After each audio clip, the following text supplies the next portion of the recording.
Assalamualaikum warahmatullahi wabarakatuh.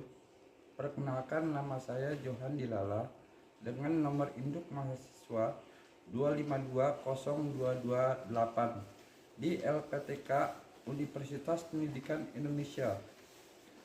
Dan saya merupakan mahasiswa PPG dalam jabatan Kementerian Agama gelombang 1 Mapel IPS.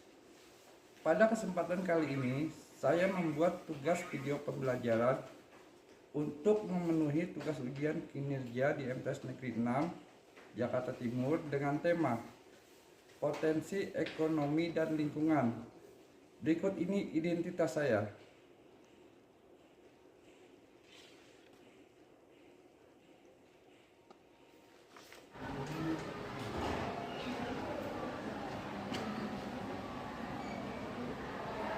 Assalamualaikum.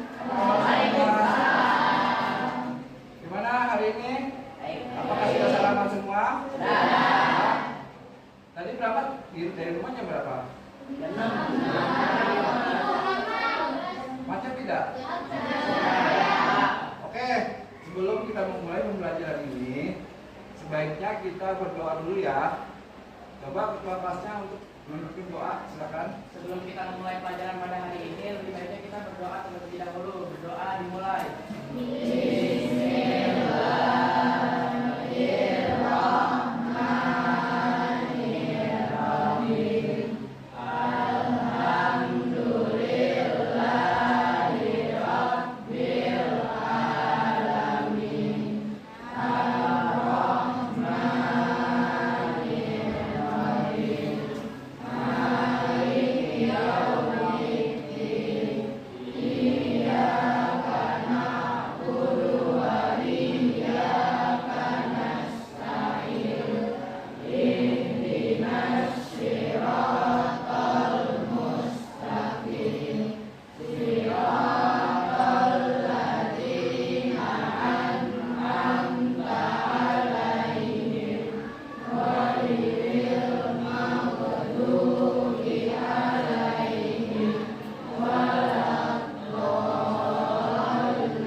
Memberi salam.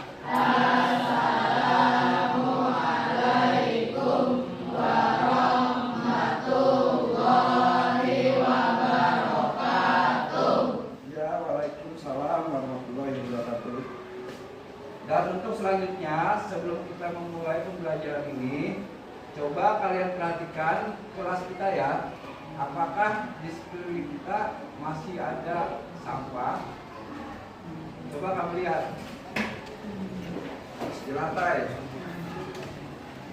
Nah, kalau ada, coba kamu buang, kamu kumpulkan dan taruh di tempat sampah di depan ya. Satu orang aja, coba satu orang mengumpulkan.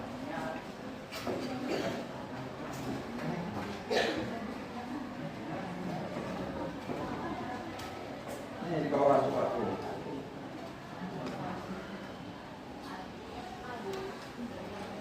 Oke, untuk melanjutkan materi kemarin ya. Hari ini kira-kira yang tidak hadir siapa? Kenapa? Ada lagi? Hanya Hasan doang? Ya. Oke, sekarang kita mulai dengan pembelajaran ya. Sebelum kita memulai, coba kamu perhatikan dulu pemaparan yang ada tentang potensi ekonomi ini ya. Kelihatan tidak? Oke. Kemarin pembelajaran kemarin kita membahas tentang apa? Tentang tanaman herbal. Apa aja coba? Yang kan kalian telah pelajari apa aja? Jahe, kunyit, baik itu, temulawak. Nah, oke, tanaman-tanaman tersebut itu sebetulnya tanaman yang dibuat untuk potensi ekonomi ya.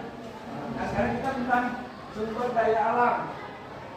Sumber daya alam merupakan seluruh potensi alam yang berada di bumi, baik berbentuk benda benda mati maupun makhluk hidup yang dimanfaatkan untuk pemenuhan kebutuhan, ya.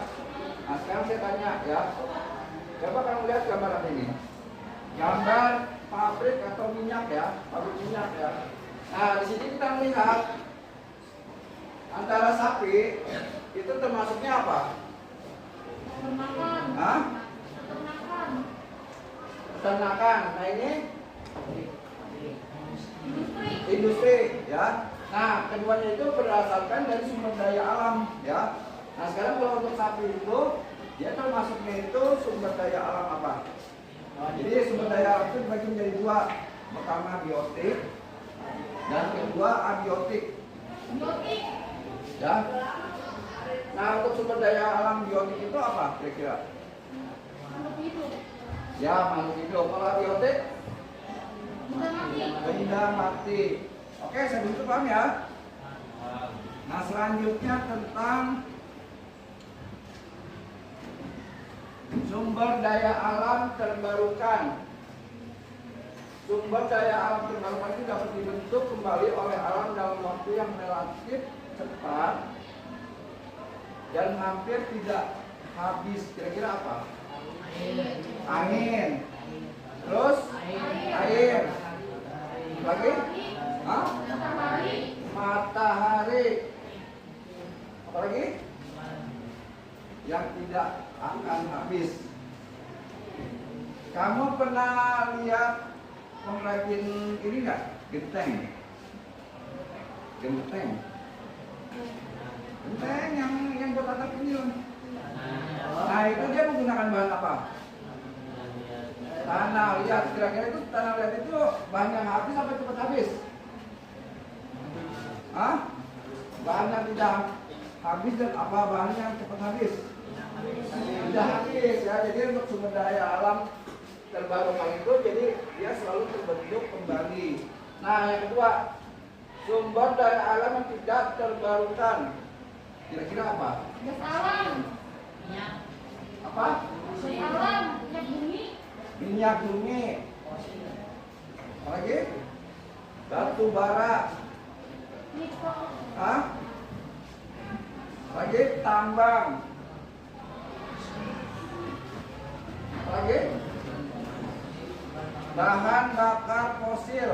Nah, itu kalau misalnya kita semakin banyak memakai atau menggunakan, maka kalau misalnya kita tidak irit atau hemat, maka akan habis, ya. Oke, bagaimana untuk materi tadi sudah kalian pahami? Nah, untuk selanjutnya, sebelum kita ke materi selanjutnya dan membuat diskusi antar kelompok, maka coba kalian perhatikan video yang akan saya tampilkan di sini, ya.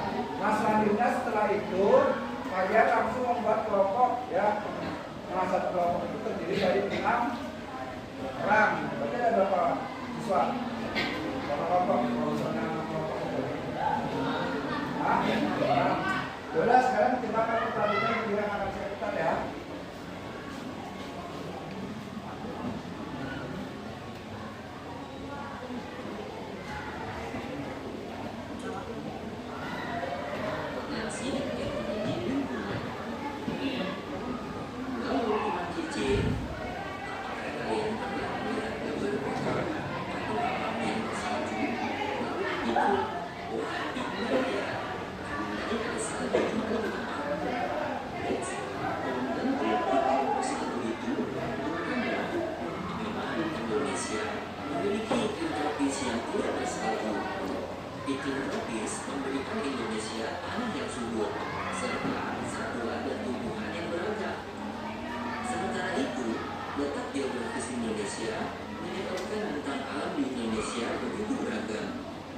Keragaman ini lalu mempengaruhi kegiatan ekonomi masyarakat yang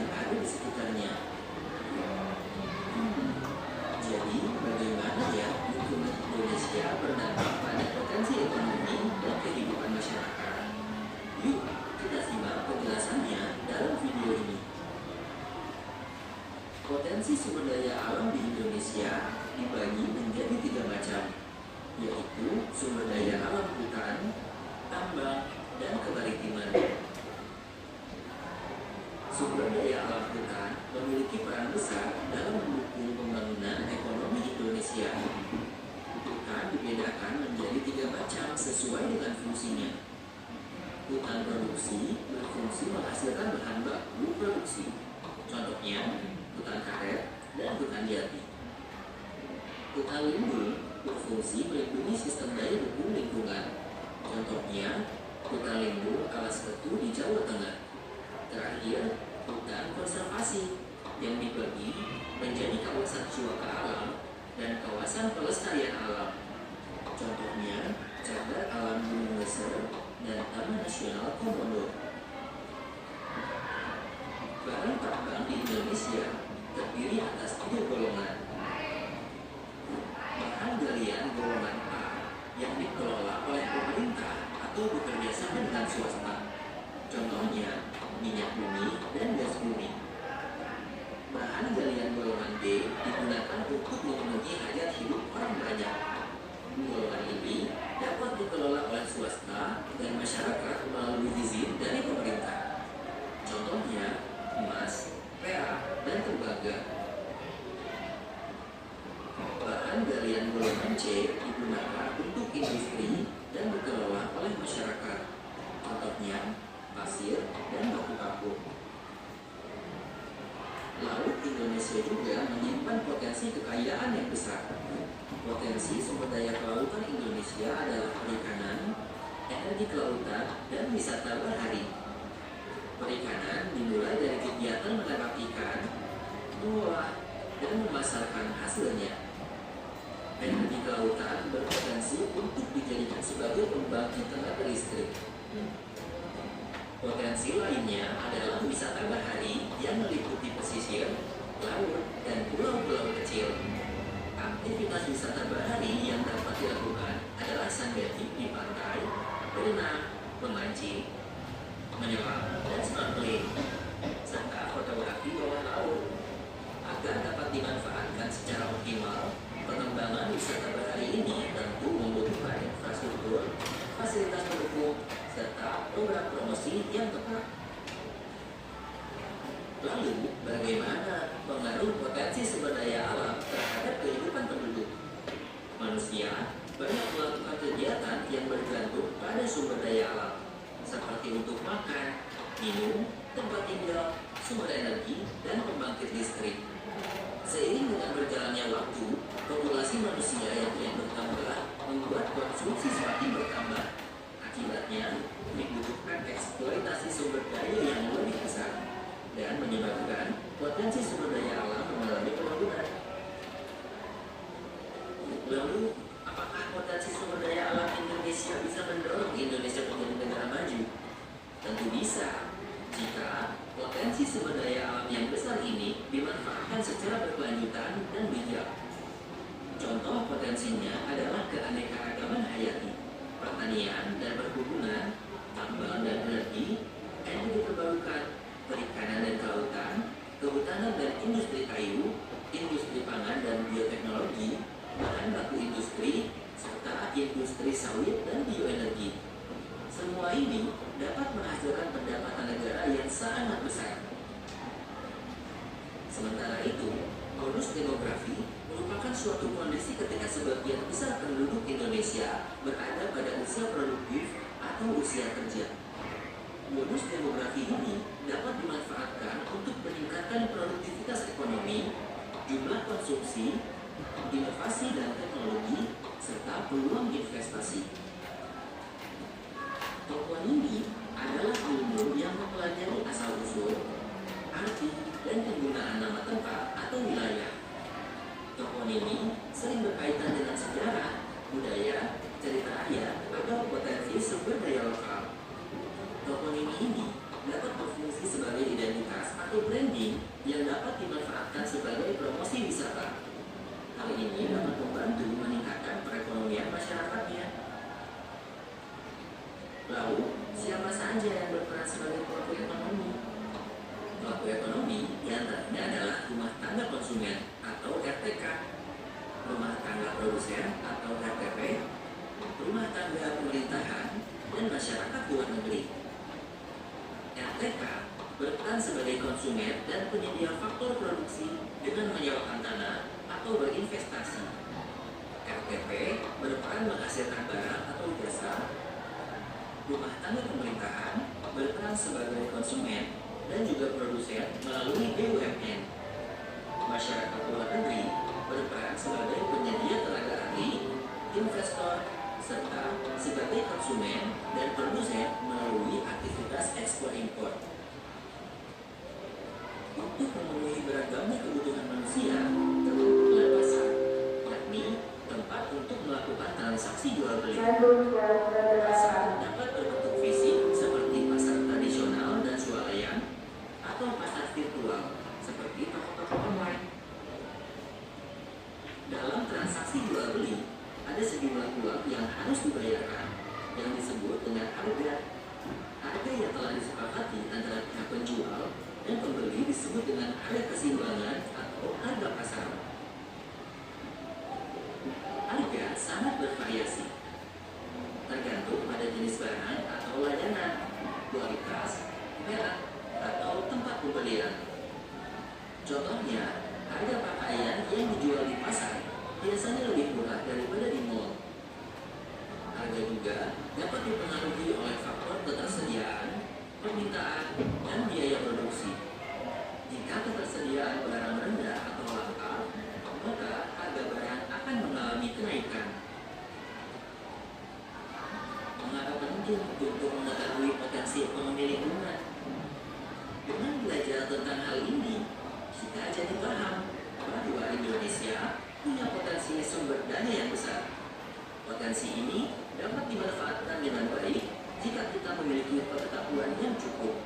Karena itu, yuk perkaya wawasanmu serta asah minat dan bakatmu. Tingkatkan juga kemampuan berpikir kritis dan kreativitasmu ya. Wah, lengkap sudah ya pembahasan tentang potensi ekonomi lingkungan. Sekarang, yuk coba jawab 3 pertanyaan berikut. 1. Harga yang telah disepakati oleh pihak penjual dan pembeli disebut dengan 2. Contoh potensi sumber daya alam kemaritiman adalah 3. Kegiatan utama dalam rumah tangga konsumen atau RTK adalah. Dari video pembelajaran tadi, kira-kira apa poin yang kamu dapatkan? Jadi sumber daya alam atau potensi ekonomi itu ada 3 apa aja tadi? Hah? Potensi sumber daya alam, apalagi potensi sumber daya alam hutan, satu lagi potensi sumber daya alam kemaritiman, ya. Jadi ada 3. Nah, masing-masing itu ada contohnya seperti ini. Sumber potensi sumber daya alam hutan, ya. Nah, hutan itu apa aja kira-kira yang bisa dihasilkan dari hutan? Hah? Apa? Kayu, apalagi? Buah-buahan, apalagi? Apa? Kayu, buah-buahan, kulit kayu, akar-akaran, daun-daunan. Nah, itu termasuk dalam sumber daya kehutanan. Kalau kemaritiman, ikan, udang, apalagi rumput laut, apalagi garam, rendang, banyak yang mutiara. Nah, selanjutnya kalau sumber daya alam yang ada di bumi kita ini apa? Kayak batu bara, minyak bumi, air, apalagi? Apa? Ya, bahan bakar dari fosil. Nah, selanjutnya kalau misalnya kamu sudah memahami, sekarang coba kamu bikin kelompok, ya. Nah, kelompoknya itu terdiri dari 6, ya.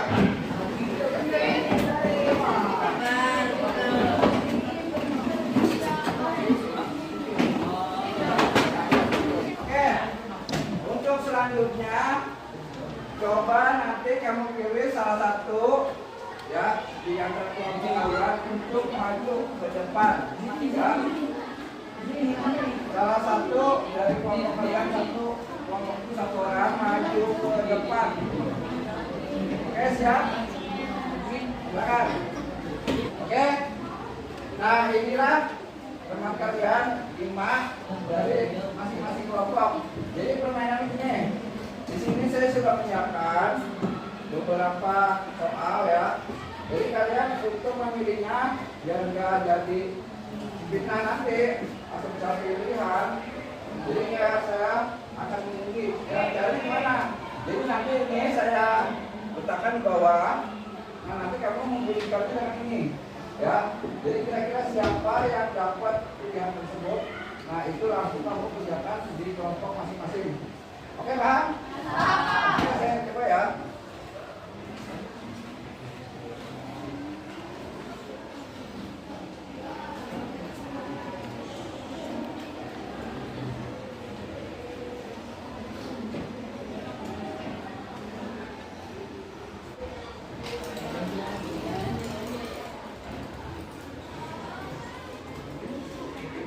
Oke, sekarang kamu dengan kelompok kamu berikan ini, coba kamu cari di user.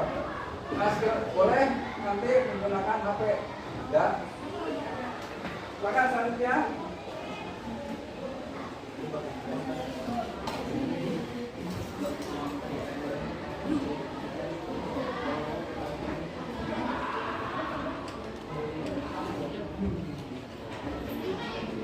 Berarti masuk ke sumber daya rujukan. Silakan. Lanjut. Sudah siap anak-anak? Nah, nanti ini saya bagi lembaran LPKD ya. Jadi kalian tulis semuanya di sini ya. Yang kalian dapatkan itu apa aja ya. Oke, silakan.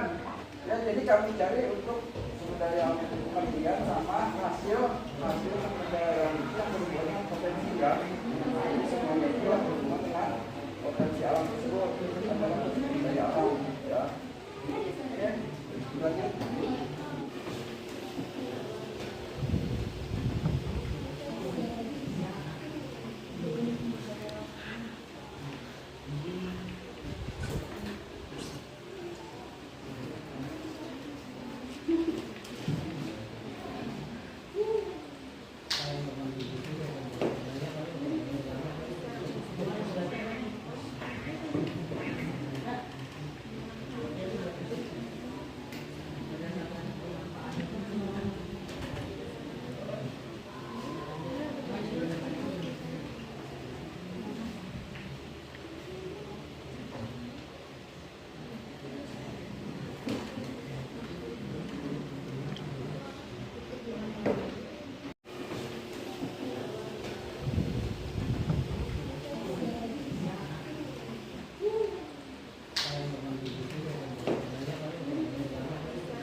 Ya, untuk mempersingkat waktu, kami coba untuk masing-masing kelompok untuk memaparkan apa yang telah dia cari ya. Nah, untuk selanjutnya saya coba untuk kelompok 1 untuk diharapkan maju ke depan. Silakan.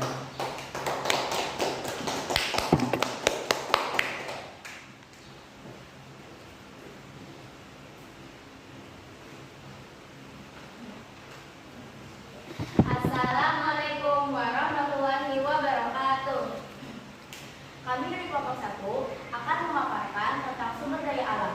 Berdasarkan jenisnya, sumber daya alam membagi dua, yaitu yang pertama, sumber daya alam hayati atau biotik, berasal dari makhluk hidup.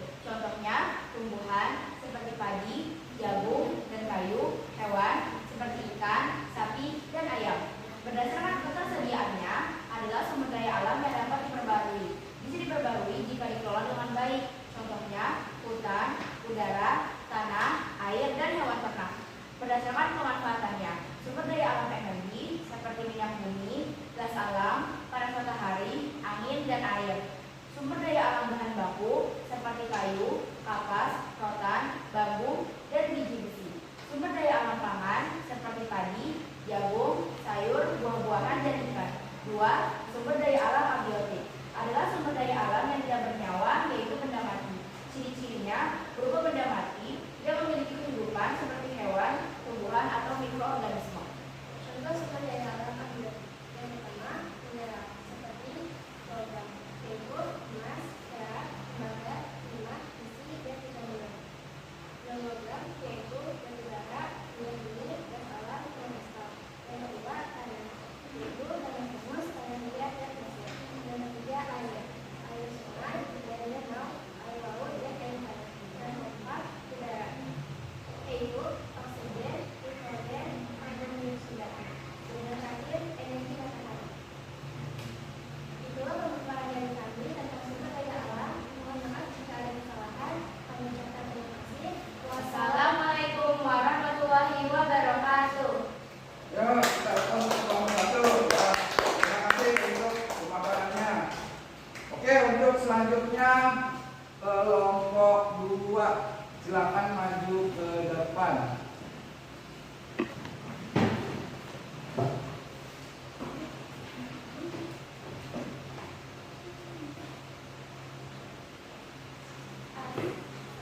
Assalamualaikum warahmatullahi wabarakatuh. Kami dari kelompok 2 akan menguraikan tentang sumber daya alam kehutanan. Pengertian sumber daya alam kehutanan. Kekayaan alam berupa habitat hutan yang mengandung berbagai potensi seperti kayu dan non-kayu, flora dan fauna, serta jasa lingkungan yang memberikan manfaat ekonomi, sosial, dan ekologis bagi manusia. Jenis-jenis sumber daya alam. Yang pertama, bahan bangunan. Yang kedua, mabel. Yang ketiga, kertas. Non-kayu. Yang pertama, buah-buahan. Yang kedua, sayur. Yang ketiga, madu. Yang keempat, rotan. Yang kelima, bambu. Keenam, jangan. Ketujuh, hutan. Dan yang terakhir, yang kedelapan, tanaman obat-obatan. Non-material. Yang pertama, ada flora dan fauna. Yang kedua, ada air. Jasa lingkungan. Yang pertama, menyediakan oksigen. Yang kedua, pencegahan bencana. Yang ketiga, pengaturan iklim. Jenis-jenis manfaat sumber daya kehutanan. Manfaat langsung. Kayu sebagai bahan baku industri, perabotan, serta bahan bangunan. Hasil hutan non-kayu berupa getah buah, kulit, kayu, rotan, dan bumbu. Satwa liar sebagai bagian dari keanekaragaman hayati dan potensi objek penelitian. Manfaat tak langsung. Menjaga keseimbangan lingkungan, melatih suhu kelembapan dan curah hujan. Pengaturan air, mengendalikan erosi, mencegah banjir. Penyerapan karbon berfungsi sebagai paru-paru makhluk. Rekreasi dan ekowisata. Sekian penguraian dari tentang sumber daya alam kehutanan dari kami. Kami mengucapkan Wassalamualaikum warahmatullahi wabarakatuh. Ya, kita ke kelompok 2. Nah, sekarang selanjutnya untuk kelompok 3 disilakan untuk maju ke depan.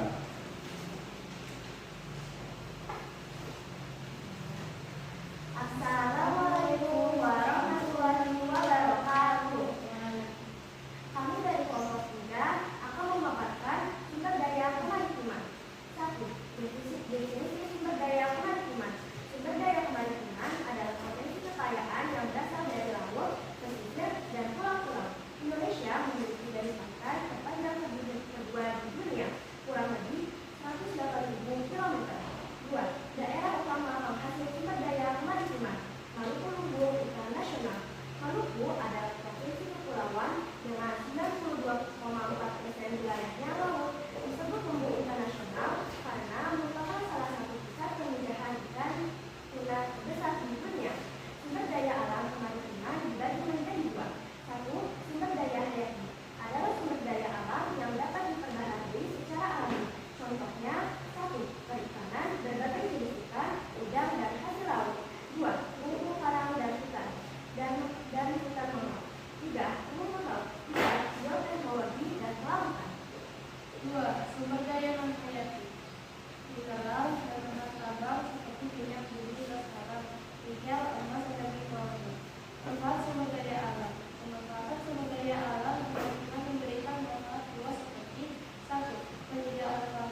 masuk kesimpulannya. Jadi potensi sumber daya alam itu dibagi menjadi 3 apa aja.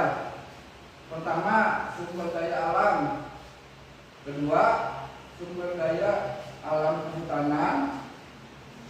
Dan ketiga, sumber daya alam kemaritiman ya. Dan masing-masing itu sumber daya alam itu adalah ciptaan Allah ya. Dan kita sebaiknya sebagai manusia untuk memanfaatkan potensi sumber daya alam itu agar apa? Agar selalu terjaga, tidak tercemar dan tidak habis ya. Makanya penggunaan sumber daya alam itu kita harus selalu hemat ya. Baik kita dalam menggunakan air, menggunakan apa lagi? Minyak bumi seperti untuk memasak atau gas ya. Nah itu adalah salah satu potensi sumber daya alam yang diciptakan oleh Allah Subhanahu wa taala. Dan selanjutnya kita berlanjut ke minggu depan. Dan untuk hari ini kita akhiri pembelajaran hari ini ya. Coba sini ketua kelasnya pimpin doa sebelum kita pulang. Silakan. Berdoa dimulai. Bismillah.